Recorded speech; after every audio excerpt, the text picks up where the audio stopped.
Hi everyone, welcome to my first and second day highlights from Milan Fashion Week. Normally I'd be in Milan stuffing my face with pasta, having multiple cappuccinos and feeling very jittery, running around, being in a car, going to a show, waiting for a show. And instead here I am, like many of you, watching what Milan brands have got to offer from the comfort of my own couch. So I thought I would share a few of my highlights from the last couple of days, and I had to start with something that really just gave me goosebumps today, and that is Prada.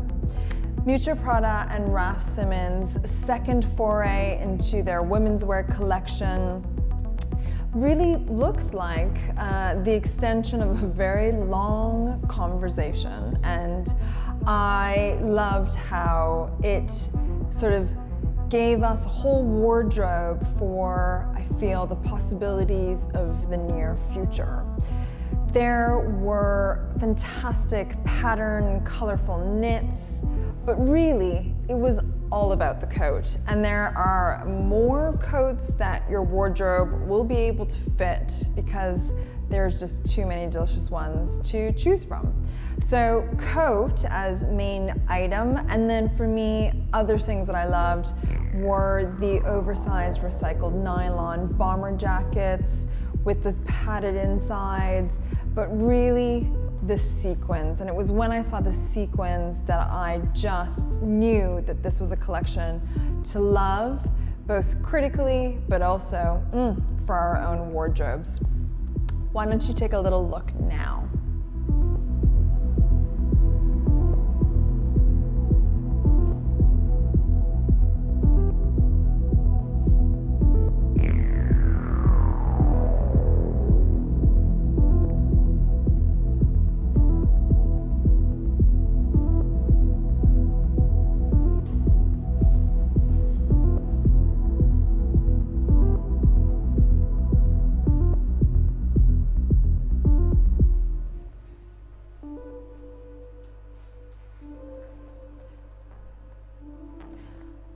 One last note on the Prada show, which I absolutely adored. All of our invitations came in these faux fur boxes, and I feel like Miuccia and Raf wanted us to feel, and I think that this show, this collection, has made us do just that. It really got me so excited to get dressed up again, come out with bright, bold, colorful print, and it just made me so excited. And that's what a great fashion show can do, even though it was purely digital. So really excited for Prada. Next, we've got Fendi, and this was much buzzed about show because it was the debut for Kim Jones's women's wear collection. And it was rich, it was luxe, it was bourgeois, it was elegant. There was a lot of recycled fur apparently, which Fendi is known for their craftsmanship around these textiles. And, you know, of course, there have been a lot of comparison with another Italian house, Max Mara, for sort of beige, ultra luxe looks that came out, camel, camel, camel. So it's going to be really interesting to follow what he decides to develop as his own tone of voice, his own language and visual language for Fendi. Take a little look now. He is her, he is her, he is her. Change the way the world might be, the world might be. He is her, he is her, she is her, he is he, he is he, she is he, he is her, he is her. Change the world and end all fear. He is her, she is here. Change the world and end all fear. Another incredible set from Fendi with the F's in transparent glass sort of surrounding these columns and statues, marbles that look like they've come from a museum somewhere. You know, there is definitely a will and an ambition in this Fendi show, and I'm excited to continue seeing what the journey is for Kim Jones and Fendi.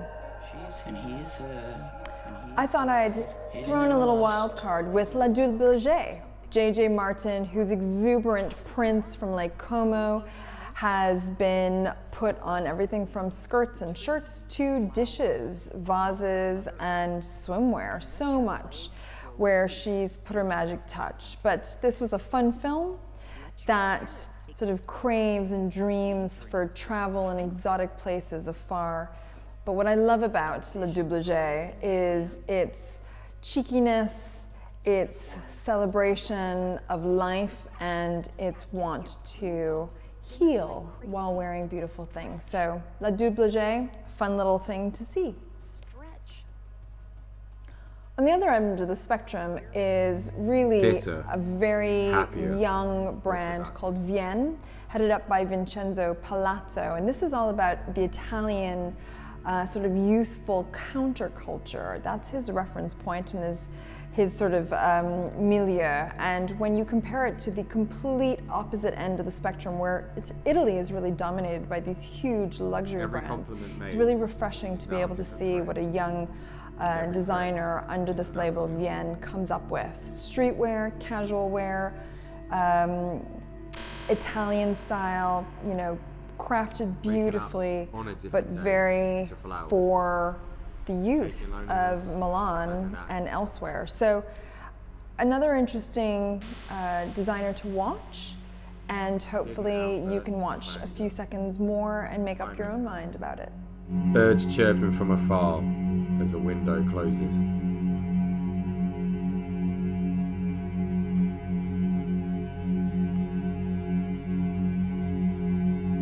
Fatigue and weariness.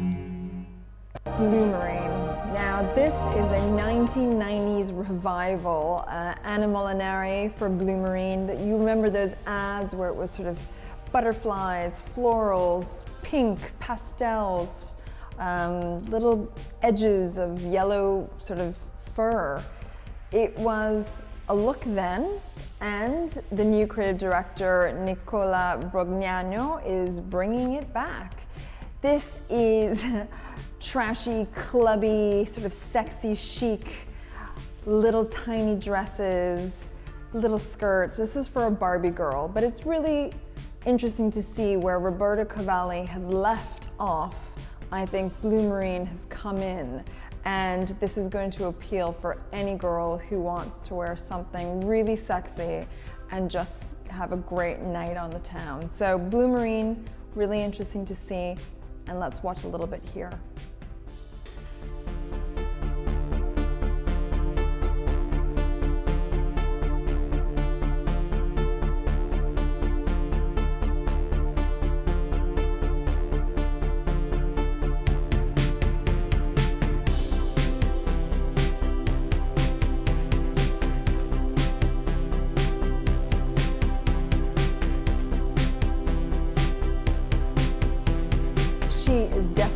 Barbie girl.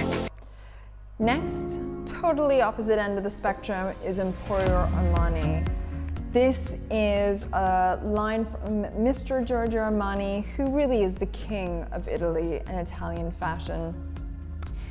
Normally known for, you know, really gorgeous structured tailoring, Emporio Armani is sort of the casual wear or more looser tailored sister to the older Giorgio Armani brand.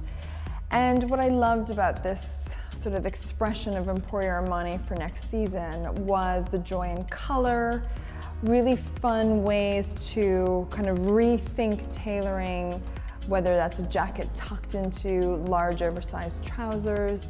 But there was a real exuberance, a real joy to Emporio Armani that, again, I think is looking to the near future where we'll be able to be together, celebrate, and you're going to want to have clothes that allow you to be comfortable, move, but are also joyous and great for self-expression. Emporio Armani, let's take a look now.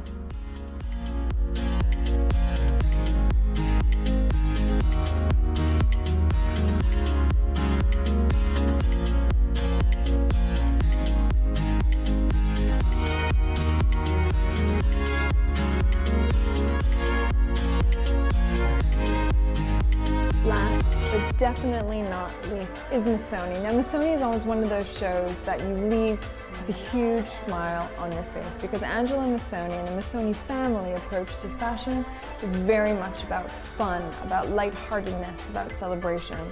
And I think again, this is a collection with also a film very much looking towards the future, when we can gather in our girl gangs, go bowling, go dancing, you know, have a picnic, or even, you know, there's a whole scene around swimwear and you're just thinking about that beach that you could potentially wear those bikinis on. So again, a collection that is full of life, casual wear that is realistic for how we're gonna want to incorporate both color and fit, but also ease and a way of feeling comfortable throughout the day that we're all so used to these days. I'll let you watch a little bit of Missoni right now. Going nowhere, and the tears are filling up their glasses. No expression, no expression. Hide my head, I want to drown my sorrow.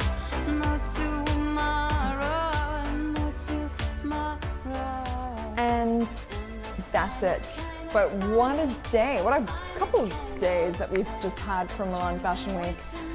Really disappointed not to be able to be there, really disappointed not to be able to visit Marchesi for my customary like 7 cappuccinos.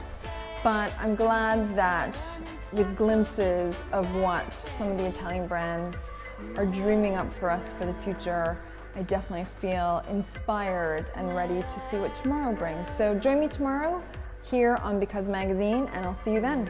I can't even say it. Arrivederci.